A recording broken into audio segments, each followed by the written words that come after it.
Hi everyone, it's Kate from Awakening Your Abundance Creatively, and I'm talking about affirmations. So I just wanted to share with you, if you are an avid art journaler and you'd love to do collage, as you can see on this journal here, I've done collage with some napkins there, and you get really good texture. And there you can see I've got some different paper that I've stuck on there.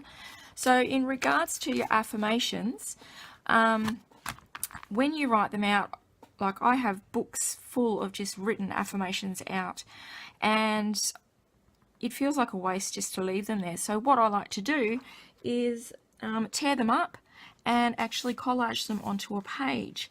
So you can like do a journal page around your affirmation that you're doing, and then have the affirmation written on the page as well. So you remind yourself what energy that you have produced that's embedded into that page. So I find that a really good way to use any of your old affirmation. I have like textbooks full of affirmations, and you get some really good texture as well. And also, this is just a journal that I have put out as a tutorial, a free tutorial. And when creating the actual journal itself, we do a lot of affirmation writing on the page, the background page, or the actual page that makes it up. So that's just another way that you can use affirmations if you love writing them out, which is really good to do. It makes you more present in the here and the now.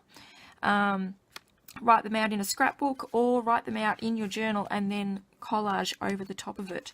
And yeah, watch your results that will come in. Happy manifesting.